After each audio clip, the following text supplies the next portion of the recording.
اور صبر کا مفہوم شروع ہوتا ہے گناہ سے بچنے میں صبر کرنا، اللہ کی فرما برداری، اللہ کے حکم پورے کرنے میں صبر کرنا، اور پھر جو مصیبت آ جائے کوئی بھی زندگی میں، آفت آ جائے، بیماری آ جائے، کوئی کسی قسم کی غمی یا ڈپریشن آ جائے، اس میں صبر کرنا، اللہ تعالیٰ سے اچھے کی امید رکھتے ہوئے اللہ سے دعا کرتے رہنا، شکوہ شکایت زبان پر نہ لانا، یہ صبر ہے۔ اور رمضان کا مہینہ ان تینوں طرح کے صبر کی پریکٹس کا مہینہ ہے۔ اللہ رب العزت نے صبح سے لے کے سورج ڈوبنے تک آپ پر کچھ ایسی چیزیں بھی حرام کر دی جو باقی 11 مہینے اور خود رمضان کے مہینے میں بھی مغرب سے لے کے فجر تک آپ کے لیے حلال ہوتی ہیں۔ آپ پانی پئیں، روٹی کھائیں، جو حلال چیزیں ہیں ان کو کھائیں، 11 مہینے 24 گھنٹے کوئی ٹائم نہیں ہے،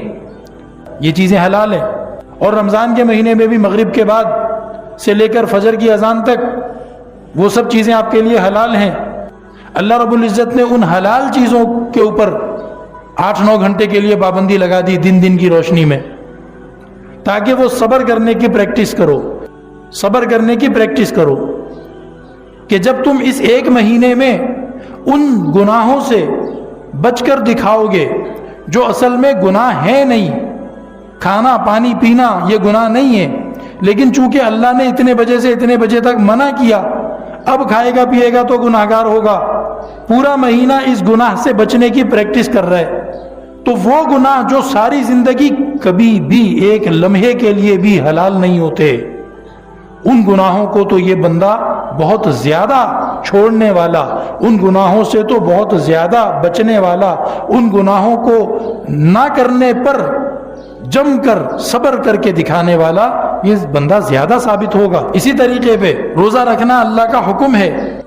صدقہ فطر دینا اللہ کا حکم ہے، روزانہ رات کی تراویح حضور اکرم صلی اللہ علیہ وسلم کے بتانے اور طریقہ جاری فرمانے کی وجہ سے اللہ کا حکم ہے۔ اب یہ طاعت کی مثال ہو گئی، جب اس طاعت اور فرما برداری اور حکم کی تعمیل میں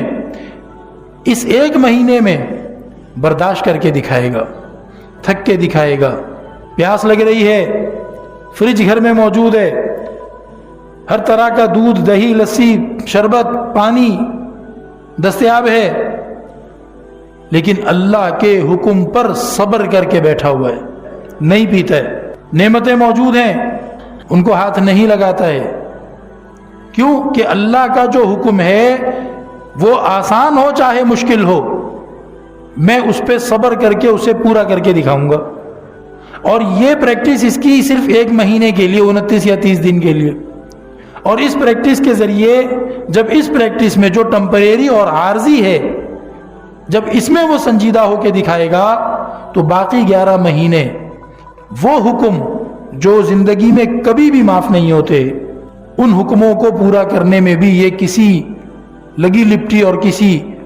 سمجھوتے سے کام نہیں لے گا، بلکہ اللہ کا حکم سب سے پہلے پورا کرے گا اور باقی معاملات کو اس کے حساب سے آگے پیچھے کرے گا۔ یہ کہاں سے سیکھا اس نے؟ یہ اس نے رمضان کے مہینے سے سیکھا۔